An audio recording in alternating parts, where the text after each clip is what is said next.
Zinho, eu vou fazer um merchandisingzinho e daqui a pouco a gente entra no assunto principal, que é o High Limit. Quero falar agora sobre o Insight Poker Team. Você quer construir uma carreira sólida de poker? O Insight é referência na formação de jogadores e gestão de carreira. Com uma abordagem humanizada, entende de cada jogador e tem uma trajetória única. E isso é levado em conta no todo o processo de evolução, né? O time conta com uma equipe experiente de desenvolvimento de talentos e oferece uma estrutura completa para que cada atleta atinja seu máximo potencial com consistência e suporte especializado. Se você estiver procurando um time de poker para chamar de seu, investir na carreira de poker, tá aqui o QR Code do meu lado, é só escanear, entrar em contato com o pessoal do Insight. Grande abraço pro Fabrício, que tá sempre parceiro nosso aqui do Mundo TVcast. E é isso, vá pra cima do Insight. Daqui a pouco, ó, próximas propagandas será com o Renanzinho. Ele já tá desenvolvendo toda a sua parte comercial aqui e vai poder falar sobre isso. Então, se você tiver... Ó, eu vou até fazer um carinho no nosso convidado. Se você estiver procurando um time de MTT, é com o Insight. Se estiver procurando um time de cash game, é onde, Zinhão?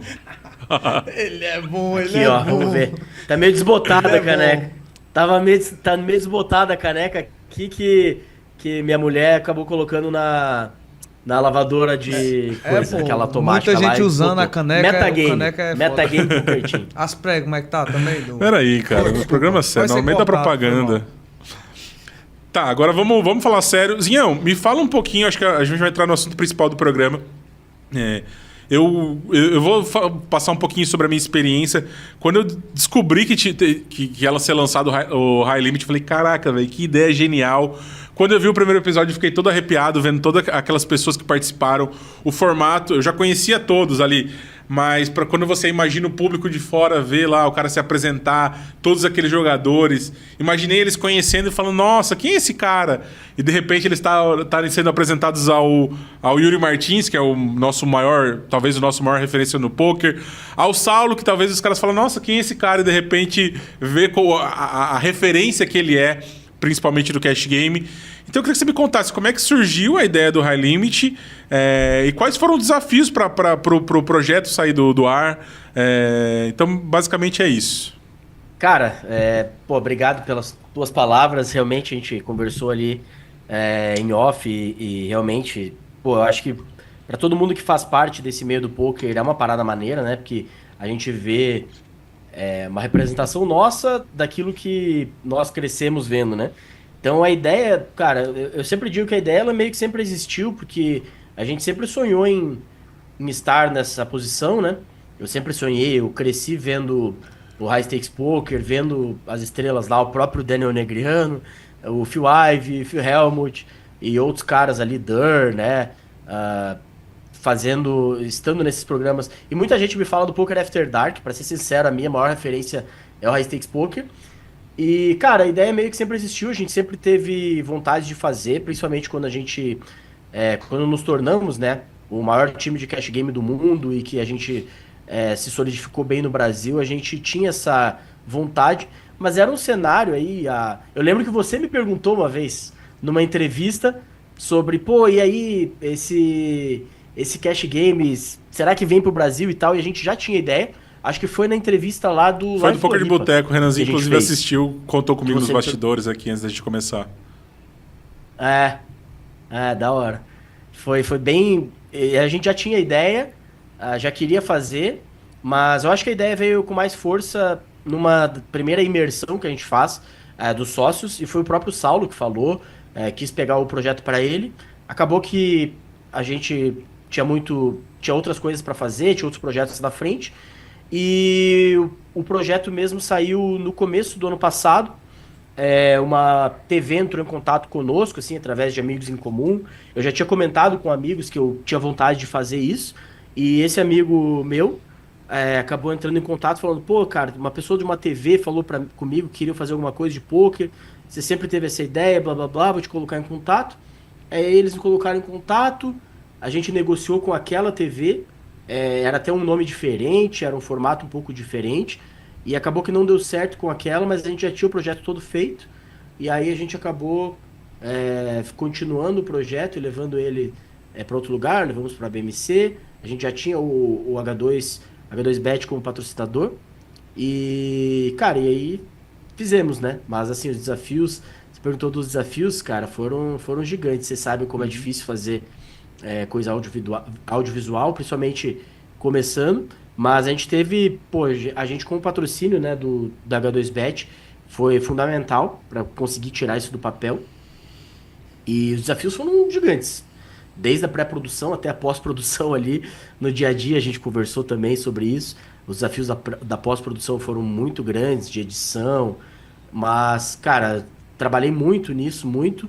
Eu como CEO ali, botei a mão na massa, etc. E espero que tenha ficado bom. E ainda tem aí muitos frutos a serem recebidos dessa história. Como a gente fala bastante de bastidores aqui, o pessoal provavelmente acha que assim, os caras foram lá, gravaram 2, 3 dias, foram pra casa e veio tudo bonitinho, os episódios, os cortes, a divulgação. Foi mais ou menos assim? Foi, nossa, facinho. Só ir lá gravar. E assim, eu admiro, assim, que tem muitos comentários, a galera, pô, faz isso aí toda semana, chama 9 Pros, faz isso, blá blá blá. Eu falo, cara, pô, paga aí que eu faço, né? Bota o dinheiro da parada que a gente faz. Mas, cara, foi muito difícil, assim. Primeiro que você precisa chegar no conceito do programa, né? Você precisa ter quem pague a conta, ou você, né? A gente falou, cara, se a gente não arranjar um patrocinador, como que a gente vai colocar isso? A gente vai pagar do bolso mesmo? Como que a gente vai monetizar depois? E tem toda uma negociação. Primeiro, negociação com alguém que vai fazer a produção. Então, você precisa de um produtor, você precisa de um diretor, você precisa lá de 20 pessoas trabalhando e fazendo a produção. Todas as negociações de patrocinador, de quanto tempo vai ser o programa, todas as regras, todo o formato, tudo. Depois você precisa achar as pessoas, você precisa colocar elas no mesmo lugar, numa mesma data, então precisa ter data para todo mundo, precisa ter hotel para quem é de fora, precisa ter toda uma preocupação com logística, muita coisa, né? E aluga estúdio, e quem vai estar lá. Cara, é uma infinidade de coisa. E a pós-produção, pode parecer que não, mas é ainda a parte mais difícil, né? A gente teve uma produtora terceirizada, que era uma produtora que tinha pouca experiência com poker. Então a gente teve a primeira versão do programa, o primeiro episódio, eu assisti o primeiro episódio que eles entregaram. A gente fez 21 versões. Então chega uma versão, coloco nesse segundo vai acontecer isso. Aqui essa câmera tá ruim por causa disso. Aqui o áudio tá ruim por causa daquilo. E eu fiz tudo no braço, eu quis fazer parte disso. E aí são 70, 80 alterações por versão, né? Então, assim, foi isso só na primeira versão. Aí, cara, para a segunda versão, conversa com o produtor, conversa com o diretor, grava o áudio, grava a narração. Realmente é um trabalho, assim, muito, muito, muito grande. Eu muito acho que é importante. Por que eu pergunto isso, né? Obviamente eu já sabia de tudo, a gente troca ideia sobre isso. Mas é muito importante para o público entender, né? Porque eu acho que a galera às vezes não valoriza o quanto. Acho que o quanto é importante, né? Porque eu acho que o principal do High Limit é conseguir mostrar esse mundo para as pessoas. E também eu acho que isso cria referências, né? Como você falou, pô, eu assisti o High Stakes. Quando você falou sobre o Poker After Dark, o nosso produtor aqui falou, era bom e tal. Então, assim, essas coisas meio que moldaram uma geração que assistia poker. Então eu espero que o High Limit também cumpra essa função de talvez moldar o que os jogadores no futuro vão... Pô, você lembra do Joanello? Aquele lá era bom, entendeu? Que a gente cria esse tipo de coisa pra quem tá vindo dessa nova geração. Renanzinho? Essa é a ideia, É só uma dúvida, assim, tu tem vergonha não de ter ficado nem no top 3, não? Não, eu botava mais fé em ti, sabe? Porque tem umas estrelinhas lá também, né? Eu tenho. Mas é que como eu era o anfitrião, essa vez deixa pra ele. Eu pensei que não. Fica tranquilo. Ficaria ruim. Pois é, eu pensei justamente isso. Eu disse, não, foi a humildade dele, ele deixou lá e tal. Mas eles deram bom material pra você fazer o Parada Contada, né? Deram sim. Gostou do que eles forneceram de material pra você? Demais, Ave Maria. Pode ter uma segunda temporada, você aceita? Pode, eu autorizo, viu? Inclusive, até se eu duvidar, eu vou até... Autorizo. Já vou ter cacife pra jogar também, né? Se Deus quiser. Opa! Aí sim, Ganharam uma quero estrela, ver. viu?